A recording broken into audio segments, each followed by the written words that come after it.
حجر اسود کی ہسٹری پر بات کرنا چاہتے ہیں۔ یہ حجر اسود جنت سے نازل ہوا ہے، دودھ سے بھی زیادہ سفید اور چمکتا ہوا تھا۔ یہ سٹارٹنگ پوائنٹ ہے طواف کا، کہ جہاں پہ اللہ تعالیٰ ہمیں بتائے گا کیسے عبادت کرنی ہے اور کہاں سے سٹارٹ کرنا ہے۔ کس نبی کے دور میں سب سے پہلے ہمیں ملتا ہے ذکر اس کا؟ حجر اسود آدم علیہ السلام کے ٹائم سے موجود تھا، لیکن with the passage of time طوفان نوح ہوا یا اور ڈیزاسٹر ہوئے زمین کے اوپر، کسی بھی محفوظ مقام پر اللہ تعالیٰ نے اسے امانتاً پہنچا دیا۔ خانہ کعبہ شروع سے ہی قبلہ اول تھا۔ 40 سال پہلے تعمیر کیا گیا اور بیت المقدس جو ہے وہ 40 سال کے وقت کے بعد تعمیر کیا گیا۔ زیادہ خوشی تھی وہ اس بات میں تھی کہ بیت اللہ الحرام کی طرف رخ کرنے کو مل جائے، لیکن نبی صلی اللہ علیہ وسلم نے اپنے آباء و اجداد کی اقتداء کرتے ہوئے بیت المقدس ہی کی طرف رخ کیا۔ حجر اسود کے کوئی میریکلز کا ذکر ہمیں ملتا ہے اسلامک ہسٹری میں؟ انہوں نے حجاج کو قتل کیا، ہزاروں کی تعداد میں زمزم کے کنویں کے اندر ڈال دیا۔ حجر اسود جنت سے نازل ہوا پتھر ہے جو خانہ کعبہ کا حصہ ہے، لیکن کیا آپ جانتے ہیں کہ حجر اسود کو خانہ کعبہ میں کون سے نبی نے سب سے پہلے نصب کیا؟ کیا حجر اسود کا پہلے رنگ سفید تھا اور وقت کے ساتھ ساتھ کالے رنگ میں تبدیل ہوا؟ حجر اسود کے اسلامک ہسٹری میں ہمیں کون کون سے میریکلز کا ذکر ملتا ہے؟ یہ سب باتیں جاننے کے لیے آج کے ایپیسوڈ کو اینڈ تک ضرور دیکھیں۔ آج کے ایپیسوڈ میں آپ سے حجر اسود کی ہسٹری پر بات کرنا چاہتے ہیں۔ سب سے پہلے مجھے بتائیے گا کہ حجر اسود ہے کیا؟ یہ دو لفظ ہیں، حجر اور اسود۔ حجر مین سٹون، پتھر، اور اسود بلیک کلر کو اسود کہتے ہیں۔ تو یہ حجر اسود بیسیکلی ایک مقدس، ایک مبارک پتھر ہے۔ ترمذی میں حدیث ہے، نبی کریم صلی اللہ علیہ وسلم نے فرمایا نزل الحجر الاسود من الجنتی، یہ حجر اسود جنت سے نازل ہوا ہے۔ سبحان اللہ۔ اور اس کے جنت سے نازل ہونے کا جو احادیث کے پرسپیکٹیو میں اگر ہم دیکھیں تو ہمیں یہ بات سمجھ آتی ہے کہ جو عبادت ہے بنیادی طور پہ، یعنی میں حجر اسود کی بات کو ایک دفعہ روک کے ایک بنیادی سے نقطے کی طرف بات کرنا چاہتا ہوں۔ عبادت کیسے ہوگی، کب ہوگی اور کتنی ہوگی، کس جگہ اور کن کنڈیشنز کے ساتھ ہوگی؟ یعنی ہم کوئی بھی چیز، کسی بھی ایگریمنٹ کو لیتے ہیں یا کسی بھی چیز کو آن کرتے ہیں تو اس کے ٹرمز اینڈ کنڈیشنز جو ہیں وہ لکھی ہوئی ہوتی ہیں۔ بالکل۔ عبادت کب اور کیسے ہوگی یہ اللہ تعالیٰ بتائیں گے، کہاں ہوگی یہ بھی اللہ تعالیٰ بتائیں گے۔ اب حج کے اندر، عمرہ کے اندر ایک چیز ہے کہ ہم طواف کرتے ہیں بیت اللہ الحرام کا۔ بالکل۔ تو بیت اللہ الحرام کا طواف کہاں سے سٹارٹ ہوگا؟ بیسیکلی یہ سٹارٹنگ پوائنٹ آف دا عبادت ہے۔ تو عبادت کا سٹارٹ کہاں سے ہوگا؟ یعنی وہ عبادت جو طواف کہلاتی ہے، وہ طواف افاضہ ہے یا طواف جو ہے وداع ہے، عمرہ کا طواف ہے، یا حج کے اوورال باقی طواف ہیں، یا نفلی آپ کا طواف ہے، کوئی بھی ہے۔ تو ان کے اندر ہم یہ دیکھیں گے کہ حجر اسود بیت اللہ الحرام کا جو آپ کہہ لیں کہ ایسٹرن ہے کارنر، اس کے اوپر یہ نصب کیا ہوا ایک پتھر ہے۔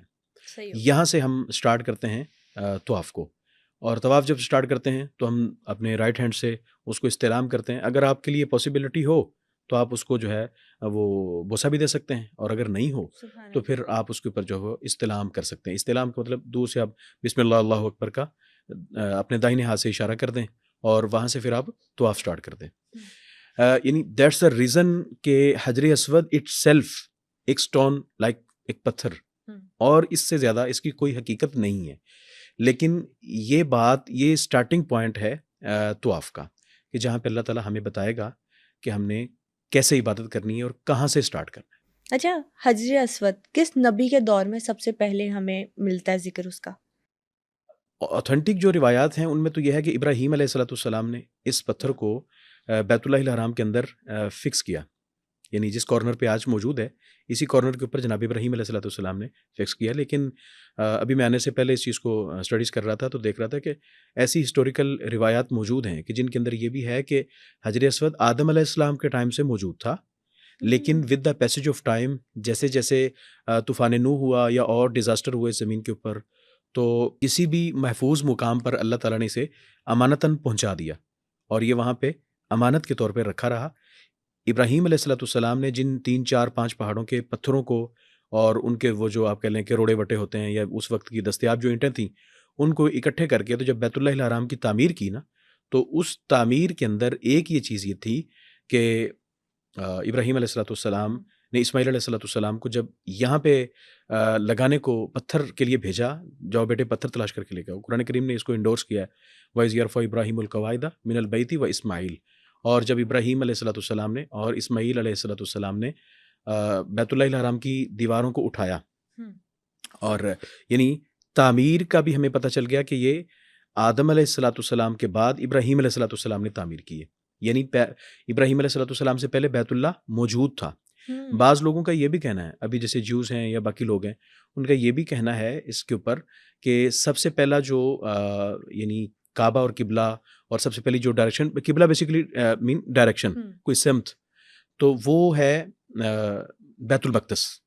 بالکل نبی صلی اللہ علیہ وسلم سے یہی کوشچن ریز کیا گیا کہ آپ فرمائیے کہ سب سے پہلے کون سا گھر جو ہے وہ اللہ کا تعمیر کیا گیا، قبلہ اول قبلہ اول کون سا، دوم کون قبلہ دوم کون سا؟ تو نبی صلی اللہ علیہ وسلم نے فرمایا بیت اللہ جو ہے وہ 40 سال پہلے تعمیر کیا گیا، اور بیت المقدس جو ہے وہ 40 سال کے وقت کے بعد تعمیر کیا گیا۔ اور قرآن کریم نے بھی اس کو بڑے کلیئرلی ورڈنگ کے اندر آپ جو ہے آپ کہیں کہ انڈورس کیا ہے۔ اللہ تعالیٰ سورہ آل عمران سورہ 4 کے آیت 96 میں ارشاد فرماتے ہیں ان اول بیت وضع للناس للذی ببکۃ مبارکا وہدی للعالمین، وہ اللہ کا جو گھر جو مبارک ہے اور سب سے پہلے زمین کے اوپر بنایا گیا وہ مکہ کے اندر بنایا گیا، اور مکہ کے اندر کون سا گھر ہے؟ obvious سی بات ہے کہ وہ بیت اللہ الحرام ہے، یعنی خانہ کعبہ شروع سے ہی قبلہ اول تھا۔ یس، یہ قبلہ اول تھا۔ تو جو ہمیں ہسٹری میں قبلہ تبدیل کرنے کے واقعات ملتے ہیں، قبلہ تبدیلی کا جو عمل ہے وہ اس کی نیچر کیا ہے؟ یعنی ایک یہ چیز ہے کہ ایک چیز کو ہم ڈسکریج کر رہے ہیں یا ایک نئی چیز کی طرف رخ کر رہے ہیں، ایسا نہیں ہے۔ نبی صلی اللہ علیہ وسلم جب تک مکہ مکرمہ میں رہے ہیں اور نماز جب تک فرض رہی ہے اور اللہ کے رسول صلی اللہ علیہ وسلم نماز کی ادائیگی کرتے رہیں، تو رسول اللہ علیہ وسلم کی ڈائریکشن ایسی ہوتی کہ جس میں آپ اس طرف رخ کرتے کہ جس میں آپ کہہ لیں کہ بیت اللہ الحرام بھی سامنے ہوتا اور بیت المقدس بھی اسی سمت ہوتا۔ اب چونکہ گو کہ اس وقت میں 40 راتوں کا تو یہ سفر تھا ان بٹوین، لیکن رسول اللہ علیہ وسلم ایسی طرف جو ہے وہ بیت اللہ کے سامنے چہرہ فرماتے کہ بیت اللہ بھی اور بیت المقدس بھی ایٹ اے ٹائم دونوں سامنے میں ہوتے۔ لیکن جب رسول اللہ علیہ وسلم نے ہجرت کیا، مدینہ منورہ چلے گئے ہیں، تو ہجرت کے بعد نبی صلی اللہ علیہ وسلم نے اب وہ 180 ڈگری کا جو ہے وہ ڈفرینس آ گیا۔ اب ایک ہی طرف ہو سکتا تھا، یا بیت المقدس ہو سکتا تھا یا بیت اللہ الحرام ہو سکتا تھا۔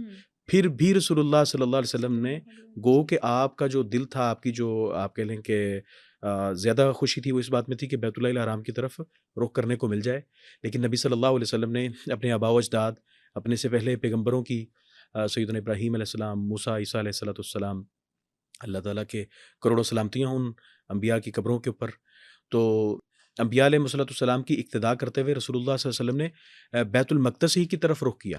اور علامہ صفی الرحمن مبارک پوری رحمۃ اللہ علیہ نے ان کی جو بڑی شاندار کتاب ہے الرحیق المختوم، میں یہاں پہ یہ ذکر کر دوں کہ اگر کوئی سیرت کے اوپر اور سیرت کی جو تاریخی واقعات ہیں ان کے اوپر کوئی پڑھنا چاہے تو یہ نوبلی جو وہ آپ کہہ لیں کہ پرائز کتاب ہے الرحیق المختوم، کہ جسے بیت اللہ الحرام میں سعودی گورنمنٹ کی طرف سے جب اوور آل ورلڈ کے اندر سے اسکالر سے ڈیمانڈ کیا گیا کہ آپ سیرت کے اوپر ریسرچ لا کے دیں، تو علامہ صفی الرحمن بیسیکلی انڈیا کے عالم ہیں، سلفی الحدیث عالم تھے، تو انہوں نے یہاں پہ یہ لکھ کے پیش کیا، تو یہ کتاب سیرت کے اندر سب سے بہترین کتاب ہے، یعنی اردو زبان میں۔ اچھا سر، مجھے بتائیے قرآن و حدیث میں ہمیں حجر اسود کا ذکر کیسے ملتا ہے؟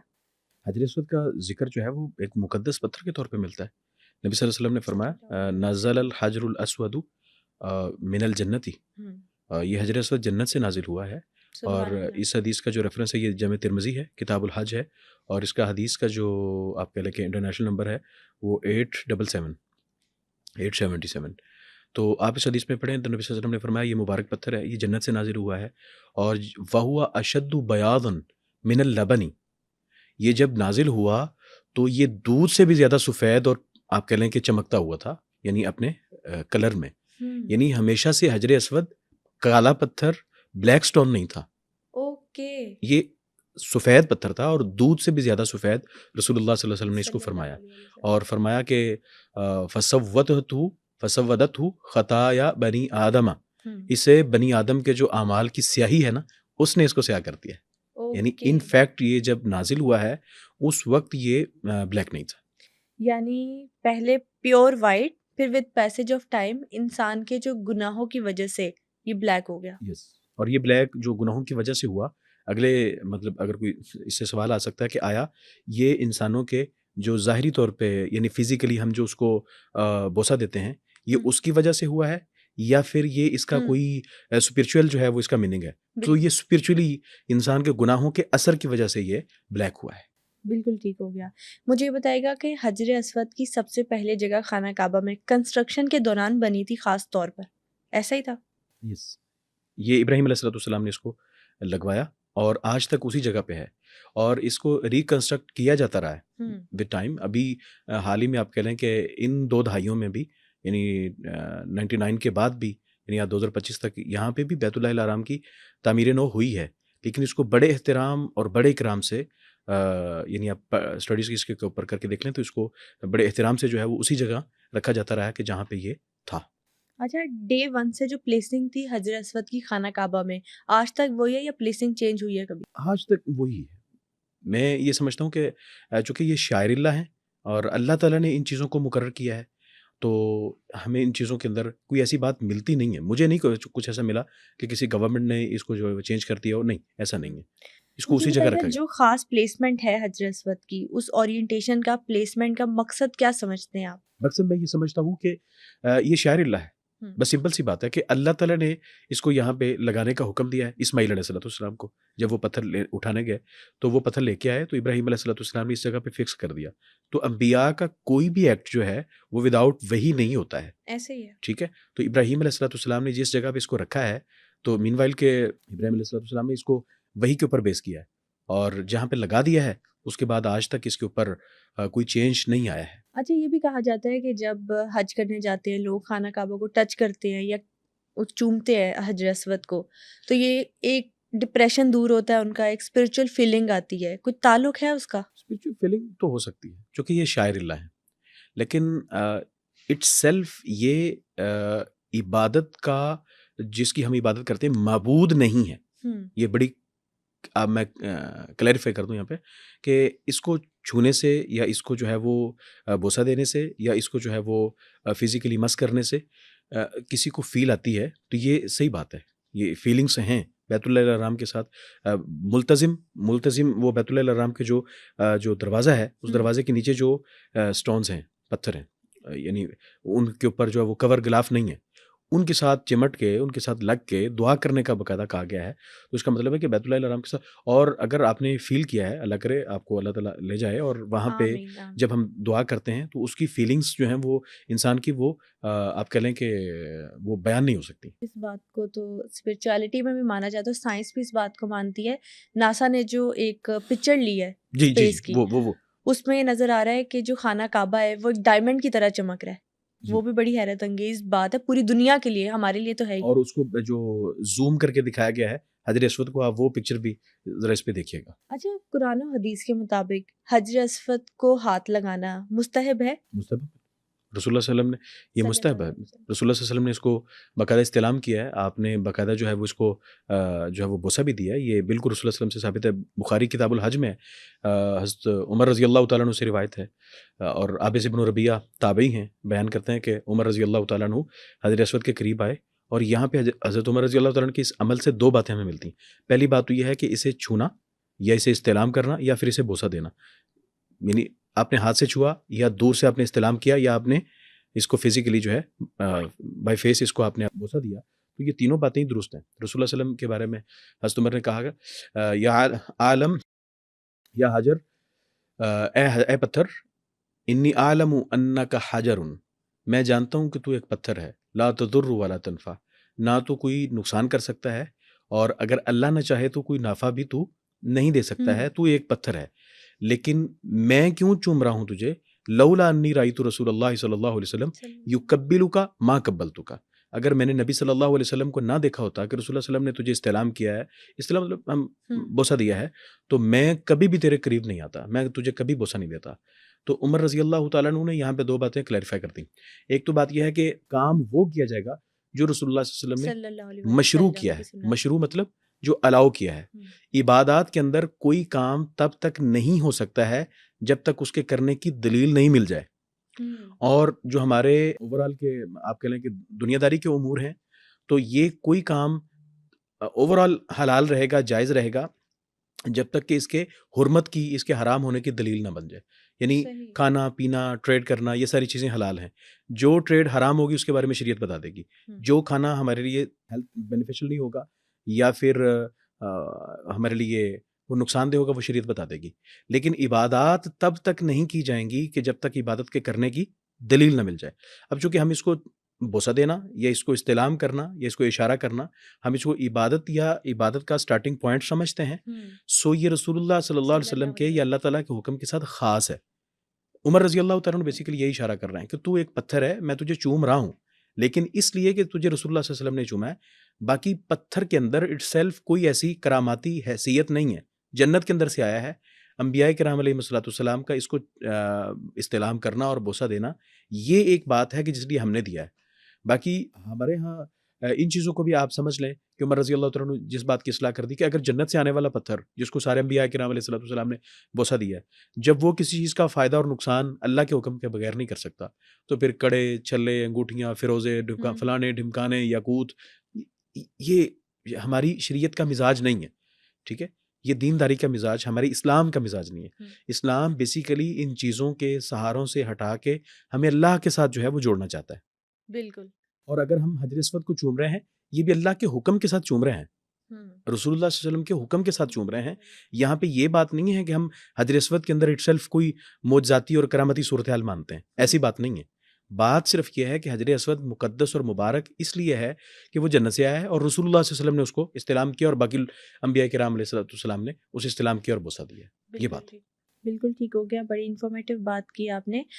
مجھے بتائے گا، یہ بھی کہا جاتا ہے کہ جو لوگ حج کر کر آتے ہیں، خانہ کعبہ کی زیارت کر کے آتے ہیں، کہا جاتا ہے کہ حجر اسود مسلمانوں کے لیے برکت کا باعث بھی ہے. ایسا کچھ ہمیں ریفرنس ملتا ہے؟ برکت آپ کہہ لیں کہ یہ باعث برکت تو ہے، لیکن بعض لوگوں کے رویے یہ والے بھی ہیں نا کہ وہ اپنا احرام لپیٹتے ہیں اور لپیٹ کے حجر اسود کے اوپر اس کو جو ہے آپ کہہ لیں کہ رب کر کے لاتے ہیں اور آگے کہتے ہیں کہ اس میں جو ہے وہ مجھے کفن دیا جائے اور وہ میں نے اسے اپنے کفن کے لیے لپیٹ کے رکھا. بعض لوگ جو ہے وہ زمزم سے جو ہے اسے واش کر کے لاتے ہیں کہ مجھے اس آپ زمزم سے واش کریں یا آپ زمزم کو حجر اسود کے ساتھ دھو کے تو پھر اس سے کریں.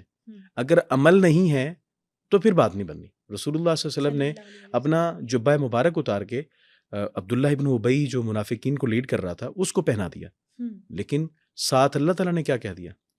آپ ان کے لیے 70 مرتبہ بھی استغفار کر دیں، ہم نے ان کو معاف نہیں کرنا. میٹر یہ نہیں کرتا ہے کہ آپ کون ہیں، آپ کس خاندان سے ہیں، آپ نے کیا، آپ کا حلیہ، آپ کا لباس، آپ کی جو ہے وہ ڈریسنگ کیا ہے، آپ کا کفن کیسا ہے، کس چیز سے دھلا ہوا ہے، کس چیز کے ساتھ لگا ہوا ہے، یہ میٹر نہیں کرتا. میٹر اس کہ آپ کون ہیں، عمل کیا کر کے آئیں. آپ کا عمل کیا ہے، آپ کا جو عقیدہ ہے، ایمان ہے، وہ کیا چیز ہے. اگر عقیدے کے اندر شرک ہے اور نفاق کی اور کفر کے ساتھ ہمدردیوں کی جو ہے وہ گندگی بھری ہوئی ہے، وہاں پہ جو ہے وہ حجر اسود کے ساتھ چھوا ہوا احرام یا پھر جو ہے وہ زمزم کے ساتھ دھویا ہوا احرام کیا کر سکتا ہے. ہمارے کسی بھی عمل میں نیت کا کردار کتنا ہوتا ہے؟ نیت کا کردار عمل ہے ہی، عمل بیسڈ ہی نیت کے اوپر کرتا ہے. بخاری میں پہلی روایت ہے حضرت عمر رضی اللہ تعالیٰ عنہ سے، نبی کریم صلی اللہ علیہ وسلم نے فرمایا انما الاعمال بالنیات، اعمال بیس ہی نیت کے اوپر کرتے ہیں. جیسی نیت ہمارے اردو پنجابی میں کرتے ہیں، جیسی نیت ویسی مراد. تو جیسا ہمارا عمل کی نیت ہوگی ویسی ہی ہمارا عمل اتنی ہی قبولیت کو پائے گا. یعنی اگر ہماری نیت میں کہیں یہ چیز ہے کہ میں فلاں بندے کی رضامندی کے لیے، خوشنودی کے لیے یہ عمل کر رہا ہوں، دیٹس آل، اسے یہ مل جائے گی. حدیث میں اسی کے اندر ہی آگے چل کے بخاری میں ایک روایت ہے، نبی صلی اللہ علیہ وسلم نے فرمایا من سما سما اللہ بھی ومن یرائی یرائی اللہ بھی.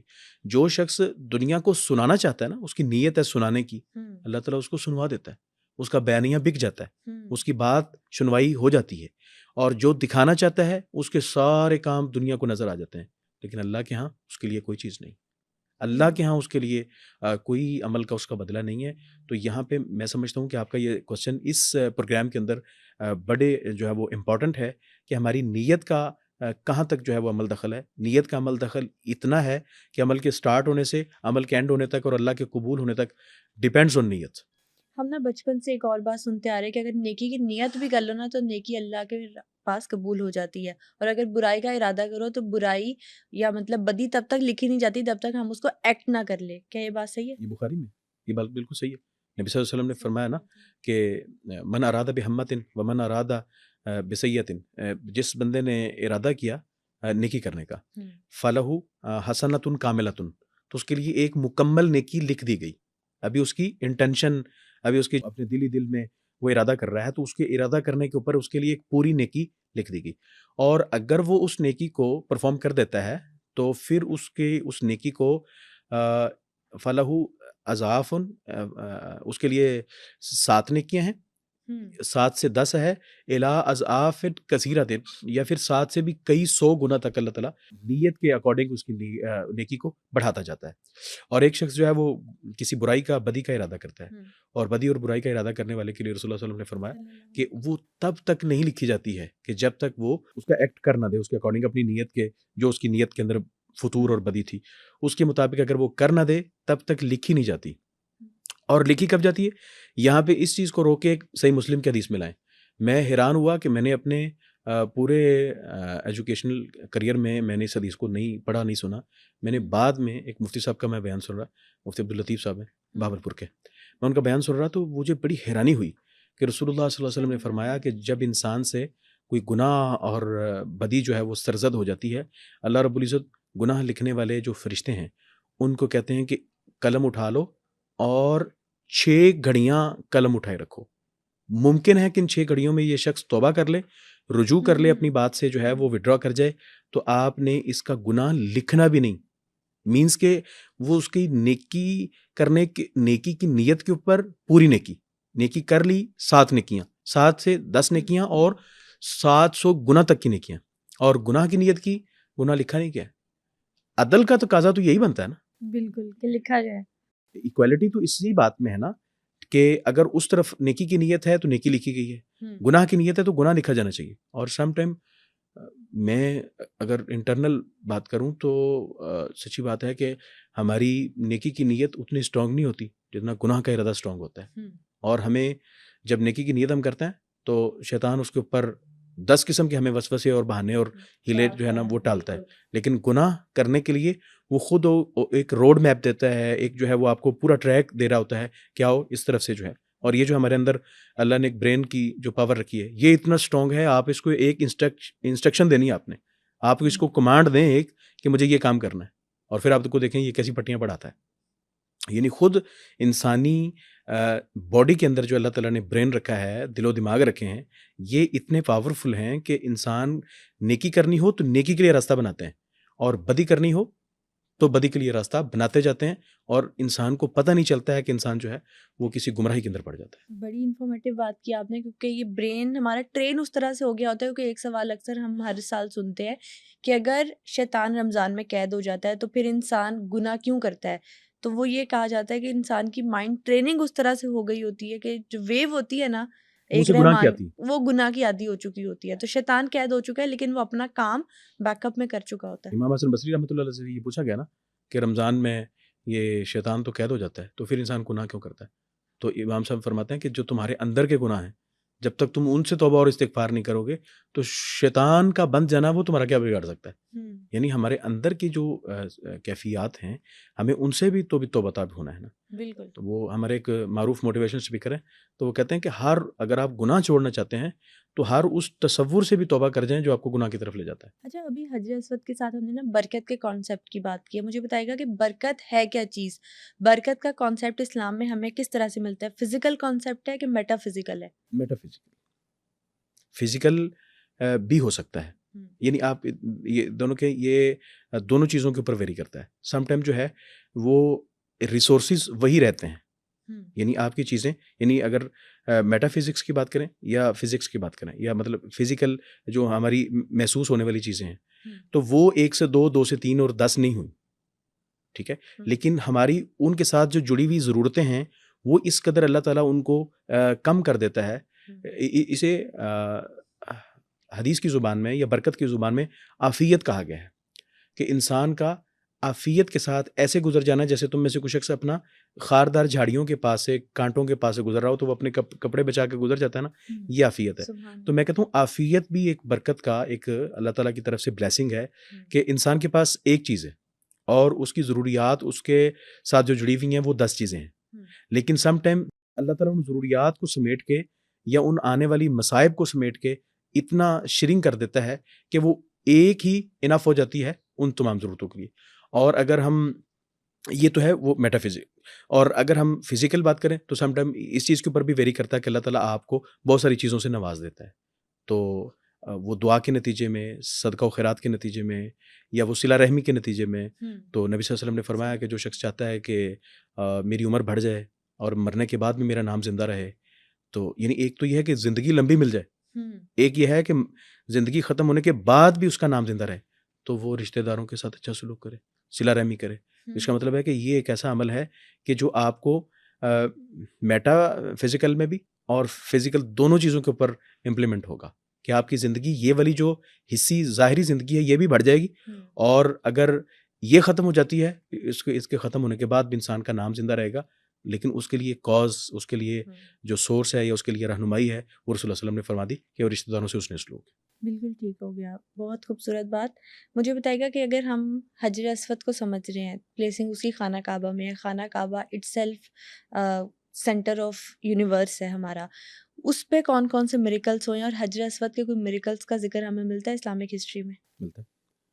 حجر اسود کے مسئلے میں بہت سارے ایسے آپ کہہ لیں کہ کرائسس ہوئے ہیں. خلافت عباسیہ میں آپ کہہ لیں کہ بنو عباس کی جو خلافت ہے یہ سن 317 ہجری میں 8 ذی الحجہ کے دن، جب تمام حجاج جو ہیں وہ بیت اللہ الحرام کی طرف عازمین حج جو ہوتے ہیں وہ آ رہے ہوتے ہیں، اور وہاں سے پھر جو ہے وہ اگلے دن عرفات کی تیاری کرتے ہیں اور باقی حج کے جو جتنے امور ہیں. تو 8 ذی الحجہ کو یعنی سن 317 ہجری میں تو کرامتا ایک گروہ ہے، یہ زندیق قسم کے، ملحد قسم کے جو وہ لوگ تھے. تو یہ تھے بیسیکلی عرب کا جو مشرق ہے یہ بنتا ہے بحرین کے علاقے میں یہ کافی اسٹرانگ تھے. یہ اسماعیلیہ یہ بڑی معذرت کے ساتھ ہمارے ہاں کسی بھی فرقے کا کوئی ایکسٹریمسٹ ہیں، یعنی آپ اس کی گئی گزری شکل ہے. تو اسماعیلیہ کرامتا، تو علامہ ابن کثیر رحمۃ اللہ علیہ نے البدایہ والنہایہ میں، اور اسی طرح باقی محدثین نے ان کو جو ہے وہ زندیق اور ملحدین، اہل الحاد جو ہے وہ ایتھیزم کے قریب ان کو سمجھا ہے کہ یہ لوگ جو ہیں وہ زندیق ہیں، یہ اللہ کے شاعر کا مذاق اڑاتے ہیں. اور یہ حجر اسود کا جو کرائسس ہوا یہ بھی بیسیکلی اسی کے ساتھ ریلیٹ کرتا ہے کہ یہ لوگ ذہنی اور فکری طور پہ، یعنی ان کے تھاٹس جو ہیں وہ بیسیکلی اللہ کے شاعر، اور ظاہری جو ہماری پرفارمنس ہیں، عبادات ہیں، ان کو جو ہے وہ ڈسکریج کرنا اور ان کا انکار کرنے کے اوپر ہیں. آپ یہ سمجھیں کہ ان لوگوں نے حملہ کر دیا، اور حافظ ابن کثیر رحمۃ اللہ علیہ نے البدایہ والنہایہ میں یہ بات لکھی ہے کہ ان لوگوں نے قتلوا حجاجن، انہوں نے حجاج کو قتل کیا ہزاروں کی تعداد میں، اور ہزاروں کی تعداد میں احرام کی حالت میں لپٹے ہوئے حاجیوں کو قتل کر کے جو بیت اللہ الحرام کا قریب میں کنواں پڑتا ہے ہمارا تبرک کے لیے، زمزم کے کنویں کے اندر ڈال دیا، اور بیت اللہ الحرام کی توہین کی گئی. حجر اسود کو جو ہے وہ اکھاڑ لی. آج بھی آپ اگر فیل کریں نا، وہ بیسیکلی سلور کا ایک فریم ہے، اس سلور کے راؤنڈ فریم میں حجر اسود کو جو ہے وہ لگایا گیا ہے، اور اس کے اوپر آپ، میں نے سیورل ٹائم الحمدللہ یہ فیل کیا اس کے اوپر ہاتھ لگا کے کہ وہ اس کے چھوٹے چھوٹے جو ہے وہ ذرات ہیں، یعنی اس کو توڑ دیا گیا. اب اس کو جو ہے وہ ایک سرکل کے اندر، ایک فریم کے اندر کر کے ان کو لگایا گیا ہے، اور بڑی حفاظت کے ساتھ لگایا گیا. اور ان لوگوں نے یہ چھین کے یہاں سے لے گئے، بحرین کی طرف لے گئے، اور بحرین سے پھر 22 سال بعد بنو عباس کی خلافت کے جو اس وقت خلافہ تھے، انہوں نے ایک بھاری رقم جو ہے وہ تاوان کے طور پہ ادا کر کے تو اس کو پھر بازیاب کروا کے یہاں پہ لا کے دوبارہ سے نصب کیا. بالکل ٹھیک ہو گیا. اچھا، ایک تو یہ میریکل بتایا آپ نے حجر اسود کا، یہ بھی کہا جاتا ہے حجر اسود پر جو ویدر چینجنگس ہوتی ہے وہ اس طرح سے امپیکٹ نہیں ڈالتی، پروٹیکٹ رہتا ہے، اللہ حفاظت کرتا ہے حجر اسود کی. یہ بات صحیح ہے. یعنی طوفان نوح کے بعد میں نے ذکر کیا کہ جس جگہ پہ اللہ تعالیٰ نے امانتاً رکھا تھا اسماعیل علیہ السلام کو، ویسے ہی اس جگہ کی رہنمائی کر دی گئی، اور انہوں نے اس جگہ کو، اس پتھر کو اٹھا کے لا کے اس جگہ پہ رکھ دیا گیا. اللہ تعالیٰ اپنی چیزوں کی حفاظت کرنے والا ہے. باقی تو یہ جتنے آپ کہہ لیں کہ ٹائم ٹو ٹائم چینجز آئے ہیں، یا پھر آپ کہہ لیں کہ بارشوں کے فلڈس وغیرہ کے جو سیلاب آئے ہیں، تو ان کو اگر دیکھا جائے تو اس چیز کی حفاظت ناممکن تھی، لیکن اللہ تعالیٰ اپنی چیزوں کی حفاظت کرنے کے اوپر غالب بھی ہے، قادر ہے. بلکہ یہ بدبخت جو تھے کرامتا، انہوں نے تو جب حاجیوں کو قتل کر رہے تھے نا، تو یہ آ کے کہہ رہے تھے این ابابیل، این حجارۃ من سجیل، وہ سجیل جو آسمان سے پتھر برسے تھے وہ کہاں ہیں؟ وہ جو کنکر برسائے تھے ابابیلوں نے، وہ کہاں ہیں؟ تو یعنی یہ اللہ تعالیٰ کے شاعر کا ایک مذاق اڑانے والی بات تھی، لیکن اللہ تعالیٰ بہرحال حفاظت کرنے والا ہے. اللہ تعالیٰ نے اس چیز کی حفاظت کی، اور باقی جو جتنے بھی طوفان ہوئے یا جتنے ڈیزاسٹر ہوئے ان کے اندر سے اللہ تعالیٰ نے محفوظ رکھا. یہ ہسٹری میں یہ بڑی باتیں کلیئرلی موجود ہیں. اچھا، ایک ورڈ ابھی آپ نے یوز کیا ایتھسٹ کا. ایتھزم ہے کیا؟ ابھی ایک سوشل میڈیا پر ہم دیکھ رہے ہیں، ڈیبیٹ بھی چل رہی ہے جاوید اختر اور مفتی شمائل صاحب کی. ایتھزم ہے کیا آپ کی نظر میں؟ بیسیکلی ہمارے ہاں جو ایتھیزم ہے نا، ایتھیزم قرآن کریم میں جو اس کو انڈورس کیا ہے وہ الہاد کے لفظ سے، ان الذین یلحدون فی آیاتنا، ہماری آیات کے اندر وہ لوگ کجروی تلاش کرتے ہیں. تو ہمارے ہاں جو ایتھیزم ہے کا جو کانسیپٹ پبلکلی پایا جاتا ہے وہ یہ ہے کہ اللہ تعالیٰ کے وجود کا انکار. بیسیکلی تو یہ ٹھیک ہے کہ گاڈ جو ہے وہ خدا جو ہے وہ ایگزسٹ بھی کرتا ہے کہ نہیں کرتا. ہمارے ہاں جو ایتھیسٹ ہیں وہ بیسیکلی اپنے نیریٹو میں اتنے کنفیوز ہیں کہ ان کو پتہ نہیں ہے کہ ان کا نیریٹو ہے کیا. اب ریسنٹلی جس آپ نے ڈیبیٹ کا ریفرنس دیا، اب اس کے اندر فریقین کے اگر بات کو دیکھیں، گو کہ دونوں کے جو دلائل تھے، آرگومنٹس تھے، وہ بہت اسٹرانگ تھے، ٹھیک ہے. لیکن جو اندر ہینڈ جاوید اختر صاحب تھے، آپ ان کی بات کو اگر سن کے دیکھ لیں تو ان کا جو نیریٹو ہے وہ یہ ہے کہ خدا نام کی کوئی ہستی یا ذات وہ ایگزسٹ ہی نہیں کرتی. اور آگے چل کے وہ اس پروگرام میں کیا کہہ رہے ہیں، گفتگو اس بات پہ کر رہے ہیں کہ ڈفرینٹ ریلیجنز کے اندر خدا کا تصور کیا ہے، یعنی بتوں کا تصور ہے یا جو ہے وہ کسی اور چیز کا تصور ہے یا کسی اس کے علاوہ کسی اور چیز کا تصور ہے. یعنی بھائی آپ اپنا نیریٹو کلیئر تو کر لیں، آپ چاہتے کیا ہیں؟ خدا نہیں ہے، ایگزسٹ نہیں کرتا ہے، آپ کا یہ نیریٹو ہے، یا وہ خدا جس کو مسلمان اپنا رب سمجھتے ہیں وہ ایگزسٹ نہیں کرتا ہے، یا وہ خدا جو ہندو مت کا جو تصور ہے، یعنی 3 کروڑ خداؤں کے وہ پجاری ہیں، وہ آپ کا کانسیپٹ ہے، یا کرسچنس جو ہیں. یہاں پہ یہ بات بھی آ گئی آج کل، یہ ڈیز جو چل رہے ہیں اس کے اندر بعض لوگوں نے بڑی وہ ہمارے مسلمان بیسیکلی وہ میری کرسمس اور ہیپی کرسمس کے جو ہے وہ ایک دوسرے کو وش کر رہے ہوتے ہیں عیسائیوں کو. تو اس کو پہلے کمپلیٹ کرتے ہیں کہ آپ کا کنسیپٹ ہے کیا، آپ سمجھتے کیا ہیں، آپ خدا کا جو وجود کا انکار ہے وہ کس سینس میں کرتے ہیں؟ ذات کا ہی انکار کرتے ہیں، ذات کی موجودگی کا انکار کرتا ہے. اب وہ جی بات ہے جی کہ اللہ تعالیٰ موجود ہے تو نظر کیوں نہیں آتا؟ نظر تو آپ کو بہت ساری چیزیں نہیں آتی. مطلب ان کا ماننا یہ ہے کہ خدا نہیں ہے نعوذ باللہ، یا ان کا یہ ماننا ہے کہ ہمیں تو خدا نے بنایا، خدا کو کس نے بنایا؟ کلیئرٹی کیا ہے اس میں؟ دیکھیں اللہ تعالیٰ ہمیشہ سے تھا، ہمیشہ سے ہے، ہمیشہ رہے. اب چونکہ اس وقت اس پوڈ کاسٹ کا ٹاپک نہیں تھا، ادروائز ہم اس کے اوپر ایک لمبے چوڑے وقت میں بات کر سکتے تھے کہ یہ ایک نہ ٹالے جانے والی حقیقت ہے. اس میں کچھ ہے. تو کہنے کا مقصد یہ ہے کہ اب ہم ان سے ان کا نیریٹو سمجھنا چاہتے ہیں. ان کا نیریٹو ہے کیا؟ یعنی نیریٹو یہ ہے کہ خدا ایگزسٹ نہیں کرتا، اور ان کا جو آرگومنٹ ہے وہ یہ ہے کہ ڈفرینٹ ریلیجنس کے اندر خدا کا تصور یہ ہے. یعنی اس کا مطلب ہے کہ کہیں آپ انکار کر رہے ہیں اور کہیں آپ یہ سمجھ رہے ہیں کہ کوئی نہ کوئی خدا تو ہے. اس کے اوپر بات کی کہ آج کل جو ڈیز چل رہے ہیں ان دنوں میں، یہ 25 دسمبر کے جو ایام ہیں، ان دنوں میں ہمارے جو منورٹیز ہیں، عیسائی جو برادری ہے، ان کی طرف سے، مسیحیوں کی طرف سے عیسیٰ علیہ السلام کو ایک وہ ان کے پروگرامز چلتے ہیں کہ کرسمس کے، اور اس میں یہ باقاعدہ طور پہ ان کا عقیدہ موجود ہے باقاعدہ. یعنی عیسائیت کے اندر بھی یہ عقیدہ، یعنی کچھ جو فرقے ہیں ان کا یہ عقیدہ نہیں ہے، لیکن most of the community in کا یہ عقیدہ ہے کہ عیسیٰ علیہ السلام اور مریم علیہ السلام اور خدا تعالیٰ، ان تینوں کے وجود سے یہ ٹرائنگل کا جو عقیدہ ہے، تثلیث کا جو عقیدہ ہے، اس سے یعنی اس کو وہ خدا کا درجہ دیتے ہیں. تو ہمارے بعض مسلمانوں کی طرف سے ان کو وش کیا جانا میری کرسمس کہہ کے یا ہیپی کرسمس کہہ کے، یہ درست نہیں ہے.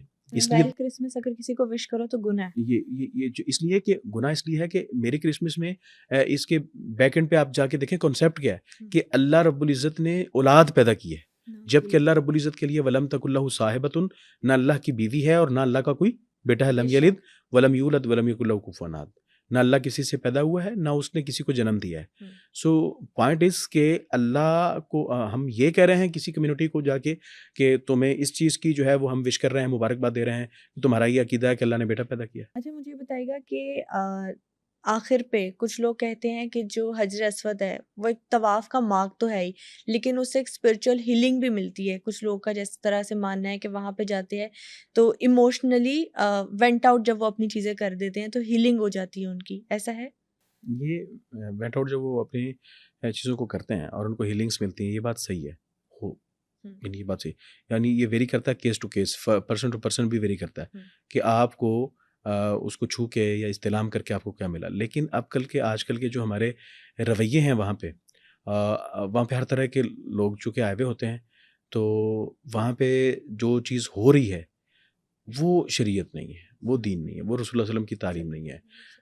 علامہ ابن جوزی کہتے ہیں کہ اگر کسی کو تکلیف دے کے حجر اسود کا بوسہ مل جائے، استلام کرنا مل جائے، تو وہ مستحب عمل نہیں ہے. ہمارے یہاں دیکھیں کہ خواتین کو، ہمارے ہاں بوڑھے بزرگوں کو وہاں دھکم پیل اور وہ موت زندگی کا وہاں پہ وہ مسئلہ ہوتا ہے. میں نے ریسنٹلی جو ہے وہ اس چیز کو آبزرو کیا ہے، لوگ ایک دوسرے کو گالیاں دے رہے ہوتے ہیں. یعنی عرب، عجم، روم، ایران، تران، فارس، گورے، کالے، سب انسان جو جمع ہیں وہ ایک دوسرے کو سمجھتے بھی نہیں ہیں، اور ایک دوسرے کو اتنا زیادہ وہ گتھم گتھا، لوگ کتنے ہی زیادہ انسیڈنٹ ہوتے ہیں کہ لوگ وہاں پہ مطلب ایک بندہ جو ہے وہ بے ہوش ہو گیا، ایک بندہ گر گیا، تو وہ اس کی تو زندگی ختم ہو گئی. ٹھیک ہے، اگر تو اس کا کوئی سیکوینس یا آپ کہہ لیں کہ اس کا کوئی اور ڈسپلن ان چیزوں کو کر دیا جائے تو یہ چیزیں بہتر ہو سکتی ہیں. گورنمنٹ کر دے یا اور اس کے جیسے ابھی ریاض الجنہ کے متعلق کچھ چیزیں کر دی گئی ہیں، تو یہ بہرحال یہ بات صحیح ہے. لیکن اس کے ساتھ جو جڑی ہوئی باقی چیزیں ہیں، اسپریچولیٹی، یا اس کے ساتھ جو ہے وہ انسان کی ہیلنگ اور انسان کے جو فزیکل یا پھر اس کے جو ہیں آپ کہہ لیں کہ اسپریچول بینیفٹس ہیں، وہ تو یہ تو اوبیس ہی بات ہے. لیکن ان بینیفٹس کو لینے کے لیے ہمیں کسی انسان کا اکرام، کسی انسان کو جو وہ دھکم پیل کرنا اور اس کو گالیاں دینا، یہ درست بات. کچھ لوگوں کا ماننا ہے نا کہ خانہ کعبہ کے اندر بھی سیکرٹ انرجی ہے، جب پہلی نگاہ پڑتی ہے جو دعا مانگو قبول ہوتی ہے. سیم حجر اسود کے لیے بھی کوئی اس بارے میں صحیح حدیث نہیں ہے.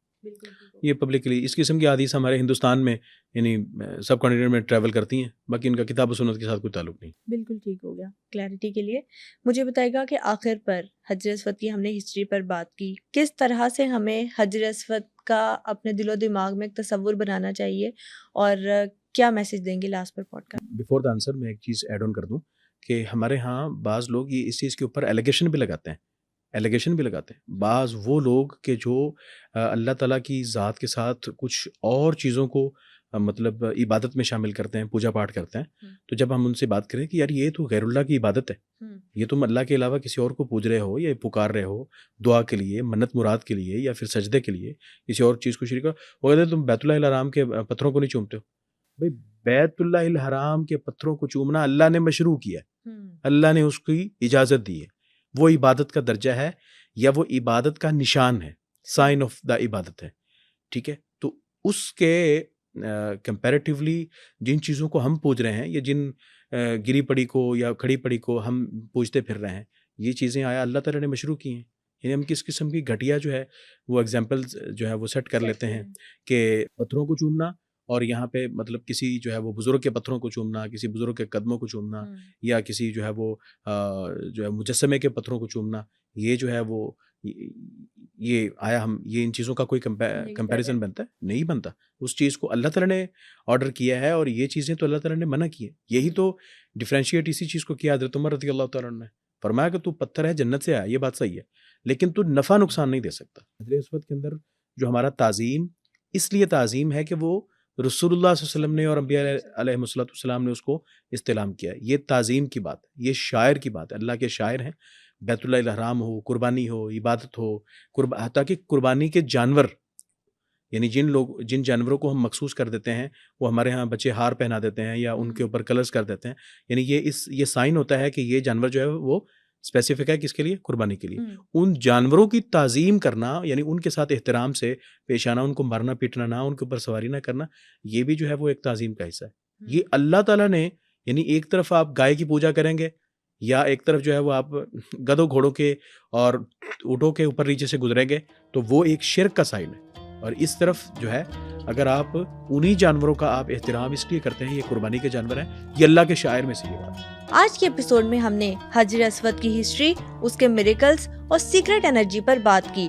آپ نیکسٹ ایپیسوڈ کس ٹاپک پر دیکھنا چاہیں گے ہمیں کمنٹ سیکشن میں ضرور بتائیے گا. Stay tune.